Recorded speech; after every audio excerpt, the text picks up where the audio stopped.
Good morning class. Welcome to you all in Moral Science e-learning class हमारा chapter चल रहा है chapter 7 जो कि है क्रोक विथ क्वैकी एंड क्विकी के बारे में। हमने प्रीवियस क्लास में पढ़ा था कि तीन जो दोस्त रहते हैं जब तालाब का पानी सूख जाता है तो वो दोनों जाने का फैसला करते हैं और क्रोक जब ये सुनता है तो वो बहुत उदास हो जाता है।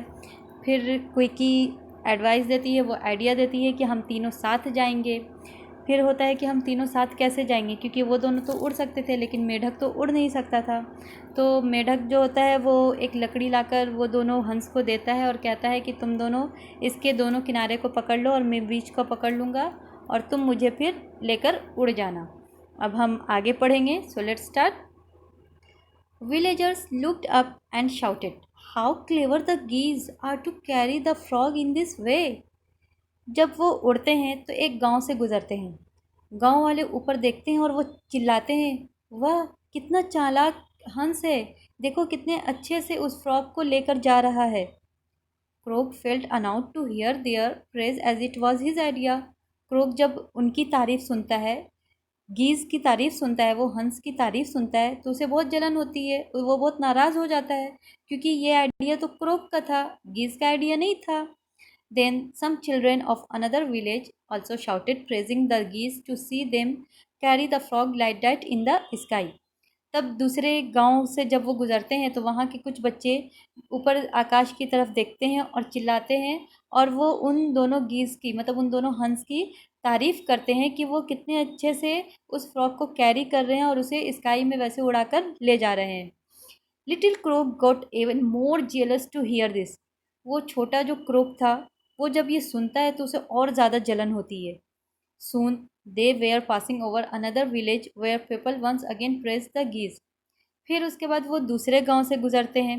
जब वो उसके ऊपर से गुजरते हैं तो वहाँ के लोग भी एक बार फिर वहाँ के लोग उस गीज़ की तारीफ़ करने लगते हैं। वो जो होते हैं हर कोई गीज़ की तारीफ़ करने लगता है, मतलब क्वैकी और क्विकी की तारीफ़ करता है, कोई मेढक की तारीफ़ नहीं करता है।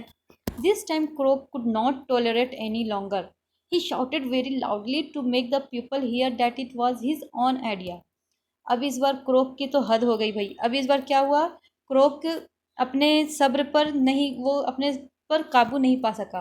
वो बहुत ज़ोर से चिल्लाना चाहता था, वो बहुत ज़ोर से चिल्लाकर लोगों को ये बताना चाहता था, उन्हें सुनाना चाहता था कि ये उसका आइडिया है, क्वैकी और क्विकी का आइडिया नहीं है, ये मेरा आइडिया है। वो ये बताना चाहता था। And as he opened his mouth to shout he fell down but luckily landed on a heap of mud. और जैसे ही वो अपना मुंह खोलता है चिल्लाने के लिए, उन्हें बताने के लिए, वैसे ही वो नीचे गिरता है। लेकिन उसके लिए लकी होता है ये कि वो नीचे एक कीचड़ में गिरता है। He was safe but he lost two of his very good friends. वो बच तो जाता है लेकिन वो अपने दो अच्छे दोस्त को खो देता है। Sitting all alone he was thinking he should not have felt jealous of them but it was too late. वो नीचे अकेला बैठा रहता है और वो सोचता है कि अगर वो उनके साथ जेलस फील नहीं करता, वो उनसे जलन नहीं करता तो अच्छा होता, लेकिन अब तो बहुत देर हो गई है। सो क्लास, इस चैप्टर का मोरल ये है कि never feel jealous of others.